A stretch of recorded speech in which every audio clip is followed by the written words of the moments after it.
வணக்கம். நான் காஞ்சிபுரம் பாலாஜி பைக்ஸ். இந்த வண்டி பார்த்தீங்கன்னா, ஜூபிட்டர் 125 P6 வண்டி. இந்த வண்டி வந்து என்ன கம்பெனியில் வந்து பார்த்தீங்கன்னா, வண்டி ஸ்டார்ட் ஆகணுன்னே ஒன்று ஐடிங் வந்து அதிகமாக ஆடுது. 2400 2500 ஐபிஎம் ஆடுது. ஏறி இறங்குற ஃபால்ட்டு. நம்ம வந்து ப்ரெஷர் கேஜ் பாரோம். ப்ரெஷர் கரெக்டாக இருக்குது. அப்போ நம்ம வந்து லைவ் டேட்டா பாரோம். நம்ம லைவ் டேட்டா பார்த்தீங்கன்னா 2200, 2300, 2500 அந்த மாதிரி ஸ்பீடாகவே ஓடுது, கம்மியாக ஆகலை. ஆனால் டிபிஎஸ் வேல்யூவும் கரெக்டாக தான் இருக்குது, அதிகம் இல்லை. செக் பண்ணிச்சு.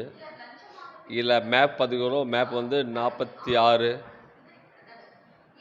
45 ஓடுது. இந்த வண்டியை பார்த்தீங்கன்னா யூசு தான் ஃபால்ட்டு. நம்ம யூசு வந்து ஆல்ட்ரு பண்ணியிருக்கோம். ஆல்ட்ரு பண்ணணும்னு பார்த்தீங்கன்னா ஆர்பிஎம் 1325 இந்த மாதிரி கரெக்டாக கம்மியாயிடுச்சு. ஈஸியும் தான் இந்த வண்டி ஃபால்ட்டு. கஸ்டமர் கேட்டோம், 7500 சொன்னோம். அவர்லாம் அவ்வளோ அமௌண்ட் இல்லை, பட்ஜெட்டில் சொன்னார். நம்ம அதே ஈஸியமாக வந்து நம்ம குரூப்பில் வந்து எஸ்ஆர் சுந்தரராஜன் அவர் சொன்ன மாதிரி நம்ம ரெடி பண்ணியிருக்கோம். ஆர்பிஎம் வந்து நார்மல் ஆயிடுச்சு.